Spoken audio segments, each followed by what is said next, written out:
Hi students, welcome to Elsa Max.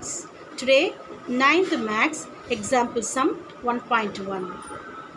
Consider the set A is equal to Ashwin, Murali Vijay, Vijay Shankar, Badrinath. ஏங்கிற செட்டுக்குள்ள 4 names கொடுத்துருக்காங்க.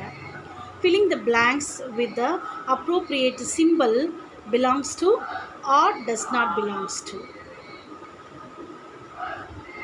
Belongs to ஏங்கிற செட்டுக்குள்ளே இருக்குன்னு அர்த்தம். Actually belongs டுனா இருக்குன்னு அர்த்தம். Does not belongs to இல்லைன்னு அர்த்தம். ஓகேங்களா? First one Murali Vijay dash ஏ. ஸோ இந்த ரெண்டு சிம்பிளில் சூட்டபிள் சிம்பிள் நம்ம தான் ஃபில் பண்ணணும்.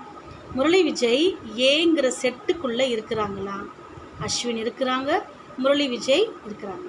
ஸோ அப்போ இருக்கிறாங்க, முரளி விஜய் ஏங்கிற செட்டுக்குள்ளே இருக்கிறாங்கங்கிறதுக்கு எந்த சிம்பிள்?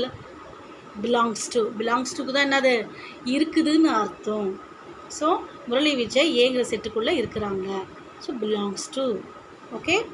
செகண்ட் ஒன் அஸ்வின் ஏங்கிற செட்டுக்குள்ளே இருக்கிறாங்களா?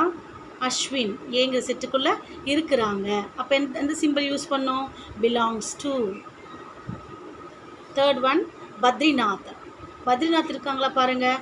அஸ்வின், முரளி விஜய், விஜய் சங்கர், பத்ரிநாத். ஸோ பத்ரிநாத் ஏங்கிற செட்டுக்குள்ளே இருக்கிறாங்க. அப்போ பிலாங்ஸ் டு. கங்குலி ஏங்கிற செட்டுக்குள்ளே இருக்கிறாங்களா? அஸ்வின், முரளி விஜய், விஜய் சங்கர், பத்ரிநாத். அப்போ கங்குலி இல்லைங்கிறதுக்கு எந்த சிம்பிள் யூஸ் பண்ணணும்? Does not belongs to.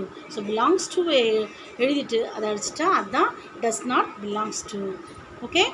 Then fifth one Tendulkar ஏங்கிற செட்டுக்குள்ளே இருக்கிறாங்களா? அஸ்வின், முரளி விஜய், விஜய் சங்கர், பத்ரிநாத். அப்போ டெண்டுல்கர் ஏங்கிற செட்டுக்குள்ளே இல்லை. அப்போ எந்த சிம்பிள் யூஸ் பண்ணோம்? Does not belongs to. Thank you students.